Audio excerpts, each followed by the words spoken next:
For today's video guys ay sasagutin ko yung tanong. Actually kinoment siya nung nakaraan and gayon ko lang gagawa ng video kasi ngayon lang ako nagka-time. So ang comment doon ay pwede ano daw yung mga questions sa'yo ng interviewer kung ikaw ay isang bagong ESL teacher or newbie, beginner.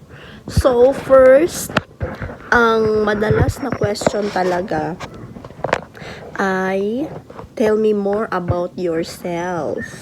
So, base sa question na to, dapat yung sagot mo wala siya sa resume mo at sa self-introduction video mo.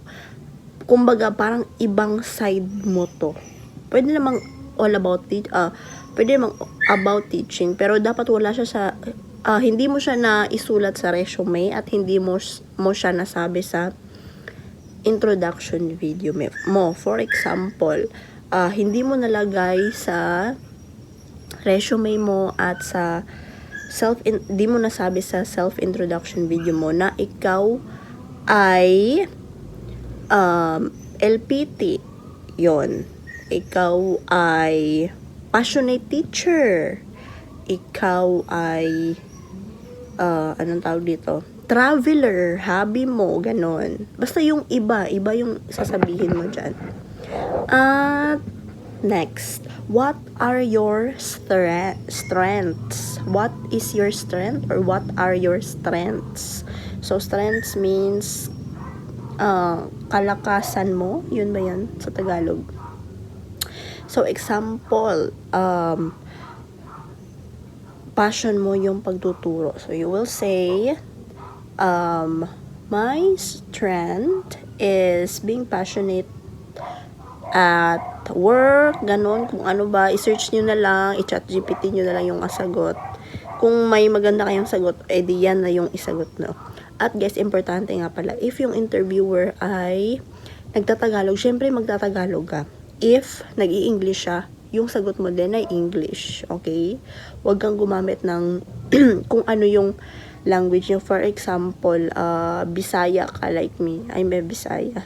So, hindi pwede yung ganun guys. Dapat be professional. Next ay, what are your strengths? What are your weaknesses? Or what is your weaknesses? For example guys, yung weaknesses mo ay masyado kang anong tawag dun? You overwork, ganon.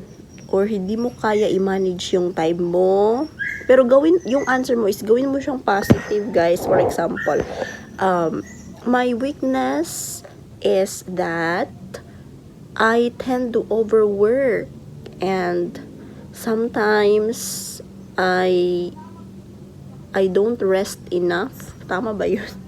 Basta yung ganon, guys. And pwede din namang sometimes I am not patient to my students, but lagyan mo talaga ng but I take a deep breath and I stay calm, ganun. So gawin nyo pa rin positive yung yung weaknesses nyo.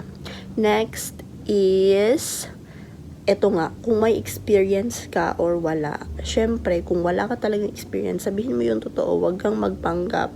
Kasi the more na magpapanggap ka, the more na, anong tawag dun? Parang, anong tawag dun? Basta, baka kasi may follow-up question pag sinabi mong, yes, may experience ako. Then, what if may follow-up question? Hindi mo alam yung sagot or kung anong sasabihin mo, diba? Kaya, huwag kayong magpanggap guys na ma-experience kayo, lalo na kung wala kayong experience. Tapos, kung sasabihin sa inyo, bakit mo napili tong company? Why do you choose our company? Why did you apply here? So, yung isasagot mo doon, I heard that your ESL company or your company is good and parang ano tawag doon? Hindi ko na alam kung paano English. Anong tawag doon? I heard that your company is good. You treat English teachers good.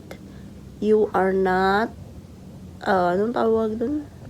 You don't treat your ESL teachers bad. Basta dapat yung sagot mo ay, kaya mo pinili yung company yun kasi, para sa'yo, magandang company yun. Ganun na lang, magandang company, tas marami kang matutunan, then, ikaw din sa sarili mo, meron kang mako-contribute sa company na yun. For example, ano ka talaga, patient ka talaga na teacher, or passionate, you will say na, I've been an ESL teacher for 1 year, or kahit naman wala kang experience, pwede mong sabihin na, even if I don't have teaching experience yet, but I am willing to learn, and I am a patient teacher, a passionate teacher, friendly teacher, ganun. Basta yung mga nice words yung sabihin nyo.